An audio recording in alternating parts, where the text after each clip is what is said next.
I ran into his best friend at the store. Funny, my husband said he was on a trip with you. Brandon stared at me for a second and said, Josette, I haven't seen Stephen in weeks. I smiled. Then I asked him if he wanted to get coffee. But I'm getting ahead of myself. My name is Josette Hunter. I'm 34 years old. And I've worked as an elevator technician here in Colorado for 16 years. It's steady work, good money, and by 27 I'd bought myself a modest 3-bedroom ranch in Aurora. Then I met Stephen. What drew me to him wasn't charm. It was attention. Stephen listened. He remembered things. He asked about my work because he actually cared about the answers. We dated for 2 years, married the following spring, and for the first few years I honestly believed I'd picked well. Then Stephen started changing. His phone was always face down, always silent, always within reach. Our conversations shortened until some nights I felt like I was interrupting him simply by coming home. One evening I found him on the couch with his phone half hidden beneath a pillow. Dinner? I asked. Check the fridge. That was all I got. Later, when he finally sat with me, the phone landed face down beside his plate. Can you put that away while we eat? His expression hardened immediately. There. You're always trying to control everything. I'm asking for 20 minutes without your phone. You always need to know what I'm doing. I looked at him. That's not what I asked. He pushed back from the table. You're being controlling. Instead of arguing, I picked up my plate and went outside. Stephen followed me to the doorway. So now you're sulking? No. Then what are you doing? Adjusting. To what? I looked up at him. To realizing I'm competing with somebody inside your phone. His face froze, just for a second. Then the irritation returned. You're making this weird. No, I said. I'm finally admitting it's weird.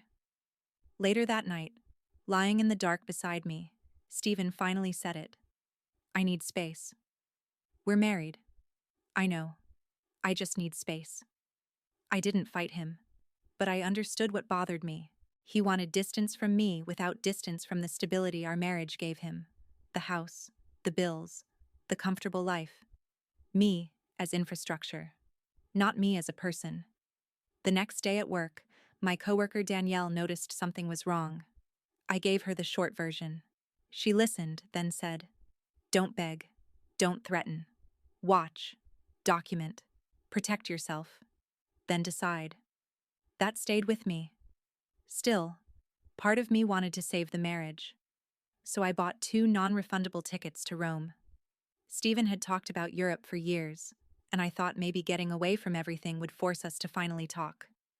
I put the itinerary on the kitchen counter. Rome, I told him. 1 week. You and me. He stared at it, then at me. I don't want to go with you. The room went quiet. Say that again. Josette. I want to hear it correctly. He exhaled. I don't want to go with you. I nodded slowly. Then he looked back at the tickets. Could Brandon use yours? For a second, I thought I'd misunderstood. Brandon? He's always wanted to travel. And honestly, I need a break. A break from your wife. From everything. I stared at him. You want me to stay home while you take your best friend on the trip I bought to repair our marriage? You don't have to say it like that. How should I say it? He rolled his eyes. You're twisting everything. No, I'm removing the wrapping. I pulled my ticket from the itinerary. You're not taking Brandon on my ticket. His face changed. It's non-refundable. Then the seat stays empty. You're punishing me. No. I held his gaze. I'm refusing to reward you. Stephen still had his own ticket, and apparently he wanted space badly enough that he decided to use it. That night he moved into the guest room. The next morning I separated my direct deposit and personal spending. You wanted space, I told him. Space includes financial space. We're married. You haven't been acting married. His phone buzzed. His eyes dropped to it instantly. Same reflex. 2 days later, Stephen left for Rome with his ticket and 1 suitcase. Mine stayed with me. One empty paid-for seat beside him. No kiss. No real goodbye. Safe flight, I said. The second his car disappeared, I protected my accounts and started reviewing our statements. Restaurant charges on nights he supposedly worked late. Transfers I didn't recognize. Times and stories that didn't match. Nothing alone proved much. Together, they made noise. So I built a timeline. Then Thursday afternoon, I stopped at a grocery store near home. I was standing in the produce section squeezing avocados when somebody said my name. Josette? I turned. Brandon Cole stood there holding a basket filled with coffee, bread, tomatoes, and eggs. Stephen's best friend. For half a second, neither of us spoke. Then Brandon smiled. Hey, didn't expect to see you. I looked at him. Funny. His smile faded slightly. What? I didn't expect to see you either. Why? I set the avocado down. Because Stephen told me you're in Rome with him. Brandon's face emptied. Not confusion. Shock. What? He asked to take you instead of me. Josette. I watched his expression carefully. I haven't seen Stephen in almost 3 weeks. There it was. The sound every machine makes right before the failure finally becomes visible. A quiet internal snap. I kept my voice steady. What exactly did he tell you? Brandon looked around the aisle, then lowered his voice. He's been asking me weird questions. What kind? Like if you called me, what I'd say. Where I'd tell you we were. My stomach went cold. Show me. Brandon hesitated. Only for a second. Then he pulled out his phone, scrolled, and handed it to me. A message from Stephen. If Josette asks, just say we're checking out that museum with the huge staircase.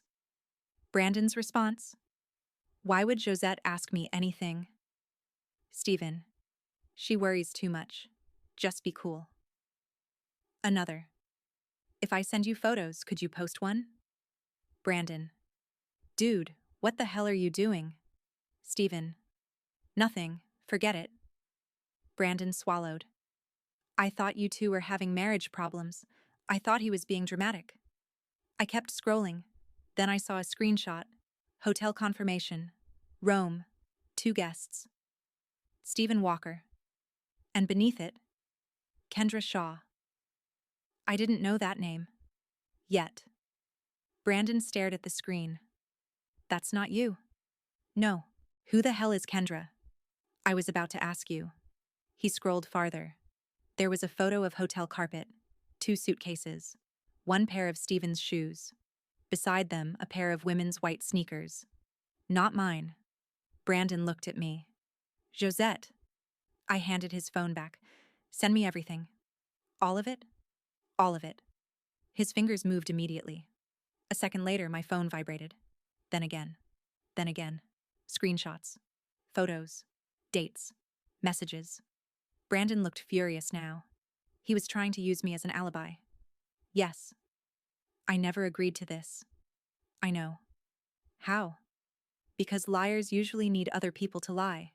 You kept asking questions. His jaw flexed. There are more messages. I looked at him. How many more? He unlocked his phone again. A lot. The groceries didn't matter anymore. Neither did Rome.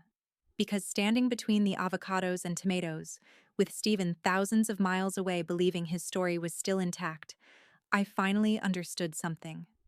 My husband hadn't suddenly started lying. He'd been building a version of reality around me for weeks, and Brandon had accidentally kept the blueprints. The next morning, I met Brandon at a diner off the highway.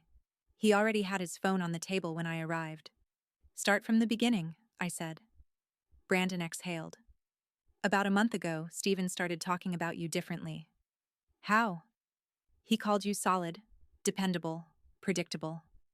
I gave a humorless smile. Sounds romantic. That's the problem. He talked about you like stability was something he owned. That landed because it was exactly how I'd been feeling. Infrastructure, not a wife. Brandon pushed his phone toward me.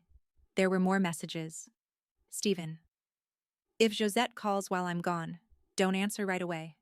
It'll look weird. Brandon. Why would she call me? Another. If anyone asks, we've talked about Rome forever. Brandon had answered. We haven't. Stephen never replied. He didn't actually need me to cooperate, Brandon said. No, he just needed me to believe you were cooperating. Then I showed him what I'd found the night before. Kendra Shaw lived in Boulder and worked in software sales. 6 weeks earlier, she'd posted a photo from a brewery. Most of the picture meant nothing. But at the edge of the frame was a man's wrist. Silver watch. Black leather band. The anniversary watch I'd bought Stephen. Brandon stared at it. That's his. Yeah. What are you going to do? I locked my phone. Let him come home. Brandon raised an eyebrow. And then? I took a sip of coffee. Then he gets to meet the version of me who knows. Over the next 2 days, I organized everything that mattered. Messages, hotel confirmation, photos, financial inconsistencies, Kendra's posts. By the time Stephen's return flight landed, the story fit neatly inside one folder on my kitchen table. My phone buzzed. Stephen. Landed. Miss you.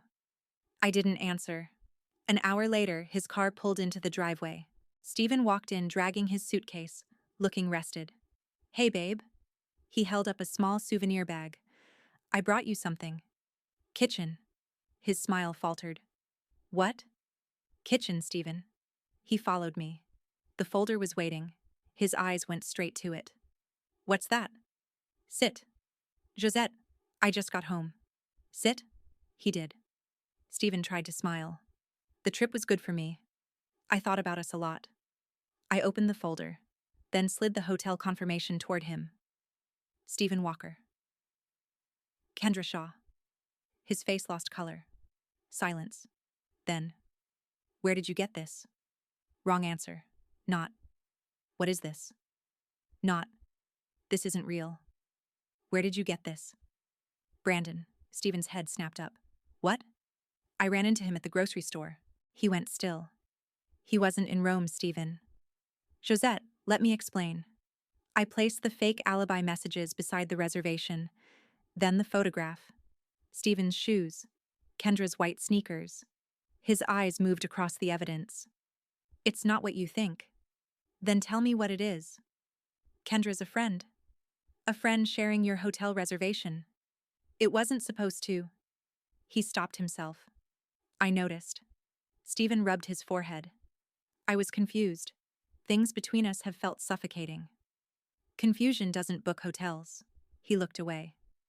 And pressure doesn't need a fake alibi. His jaw tightened. Then he said, I didn't sleep with her. I stared at him. I never asked whether you slept with her. Silence. His face changed immediately. That's obviously what you're implying. No. You volunteered it. He stood. This is insane. Call Kendra. He froze. What? Call her. Why? Put her on speaker. Tell her your wife wants to understand your friendship. Stephen stared at me. 5 seconds. 10. His phone stayed in his pocket. I nodded. Exactly. He sat back down. The fight seemed to leave him. I didn't want to lose our life. There it was. Not me. Our life. I looked around the kitchen. The house I'd bought. The stability I'd built. You didn't want to lose me, I said. You wanted to keep access to the life I made easier. That's not fair. It doesn't need to be fair anymore. I pulled the separation paperwork from the folder. His face collapsed. You're serious? Yes. You prepared this while I was gone? You prepared your affair while I was home. Josette, please. I'll stop talking to Kendra. Call her. Again, silence. I pushed the paperwork closer. We're done. His expression shifted from panic to anger. So you're throwing away our marriage? No. I closed the folder. You already treated it like something disposable. I'm just refusing to dig through the trash. He grabbed his suitcase and went upstairs. The guest room door slammed. I didn't follow him. The next afternoon, Stephen came to my job site. We were modernizing an old freight elevator in Highlands Ranch when my foreman called me over. Josette, You've got company. Stephen stood beyond the safety barrier. We need to talk. Not here. You won't answer me. Then email. His face reddened. I'm your husband. Currently. My foreman stepped forward. Sir, you can't be inside the work zone. Stephen ignored him. Josette, you're really going to do this in front of everyone? You came here, Stephen. His voice dropped.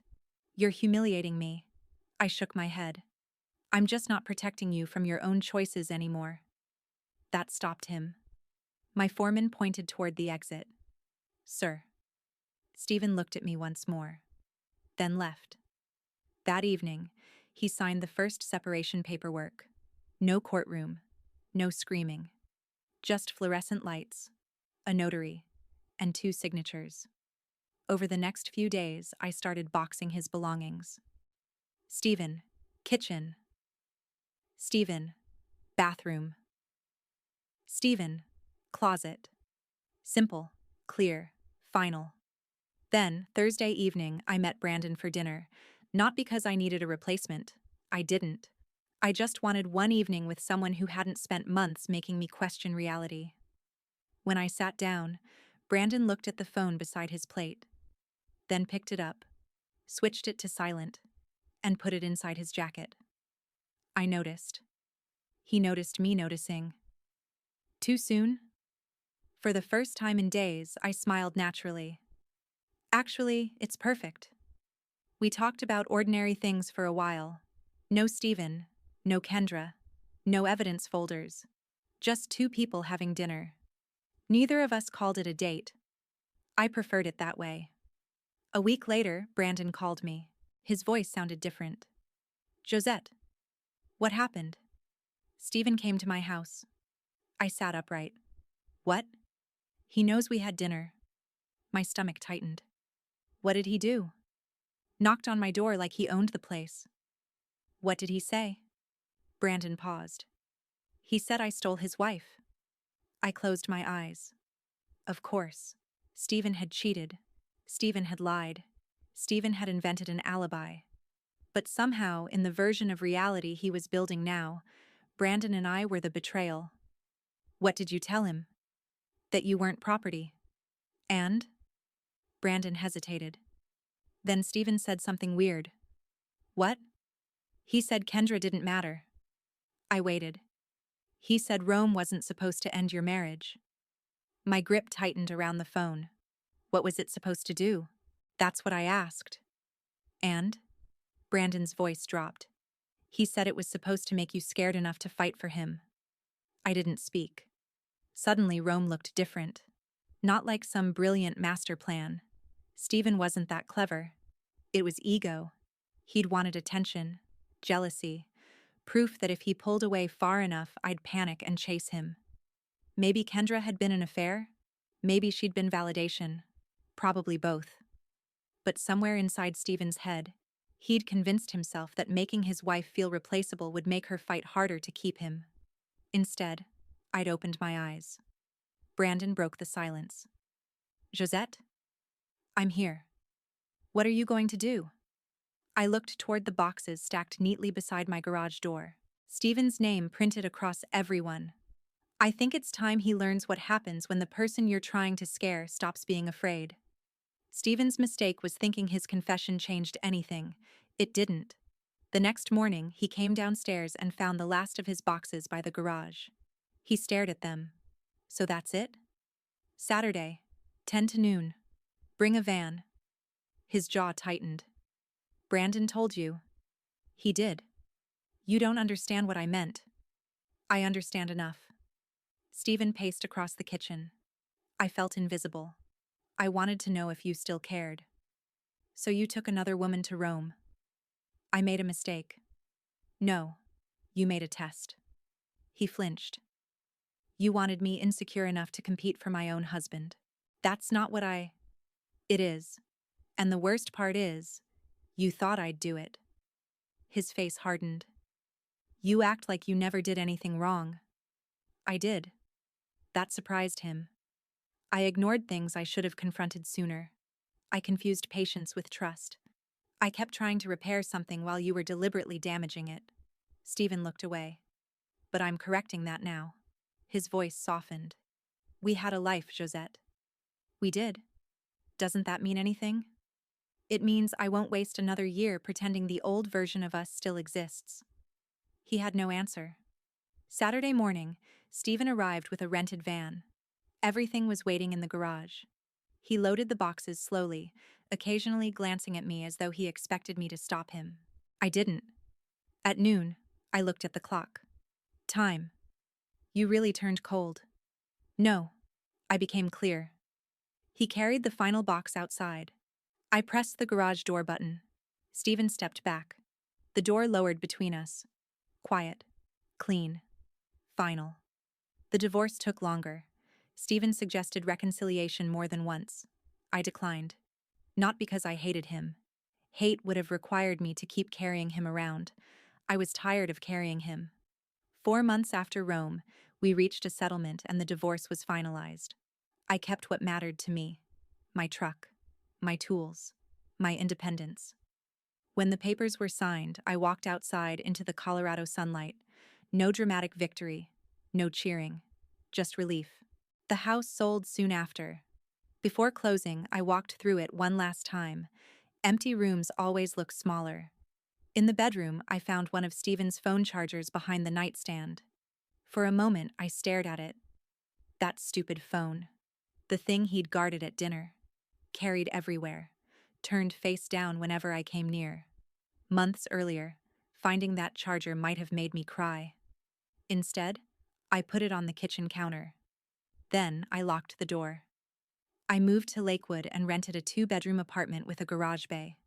The first weekend, I built a new workbench. Work changed, too. I accepted a position with a company specializing in high-rise elevator installations across the Front Range. Better pay. Better hours.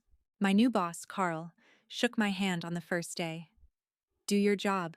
Don't cause drama. We'll get along. That the whole orientation? Pretty much. I liked him immediately. Brandon stayed in my life. Slowly. Neither of us wanted this to become some revenge story where I divorced Stephen and immediately fell into his best friend's arms. So we didn't rush it. Coffee eventually became dinner. One morning, I noticed Brandon's mug had acquired a permanent spot in my kitchen cabinet. I pointed at it. You moved in. He glanced over. Apparently my mug did. Bold of it. Should I talk to it about boundaries? I smiled. Please. He laughed, then took his phone from the table and slipped it into his pocket before sitting beside me. He still did that. Never as a performance. That was what made it matter. Kendra and Stephen lasted about 2 months after the divorce. I never asked what happened. I didn't need to. Whatever had seemed exciting in secret apparently didn't survive ordinary life. A while later, Stephen sent me a long email about regret, personal growth, and second chances. I deleted it without answering. Then, months later, he showed up at my apartment complex. Brandon happened to be with me. We saw Stephen's car from the window. He sat there for almost an hour. Didn't come upstairs. Didn't call. Just sat. Eventually, security approached him. A few minutes later, he drove away. Brandon stood beside me. You okay? Yeah. And I was. There had been a time when Stephen walking away would have terrified me. Now I watched his taillights disappear and felt relief. Brandon didn't make a speech. He didn't need to. He simply went back into the kitchen. Maybe that's what I'd misunderstood about love for years. Healthy love doesn't constantly demand proof of its importance. It doesn't manufacture competition. It doesn't threaten to disappear just to see whether you'll chase it. Stephen had wanted me afraid of losing him. Instead, he taught me how peaceful life became once I wasn't. Months later, I was standing inside the machine room of a high-rise downtown while a younger apprentice asked me a question. What actually happens if an elevator cable snaps? I smiled. I'd heard that question before. Usually, nothing dramatic. She looked confused. There are multiple cables, governors, brakes, safety systems. Elevators are designed so one failure doesn't become a catastrophe. She nodded. So, movies lie? All the time. She laughed and went back to work. But I stood there for another moment. Because something about that conversation stayed with me. People imagine elevators falling because one cable suddenly snaps. That's rarely how failure works. There are warning signs, changes in sound, unusual movement, where that gets worse over time. Systems designed to tell you something isn't right, long before everything breaks. My marriage had been like that. The phone face down, the shorter conversations, the irritation at ordinary questions. I need space. Rome, Brandon, Kendra. None of them had destroyed my marriage by themselves. They were alarms. And for too long, I'd kept resetting them because I wanted the machine to keep running. Eventually, I stopped. I listened. I looked at what was actually happening instead of what I wanted to believe was happening. And I got out before the whole thing could take me down with it. Stephen thought he was teaching me how much I needed him. He taught me the opposite. I didn't lose the life I'd built. I stopped letting someone live inside it while deliberately damaging the foundation, and for the first time in years, everything felt level again.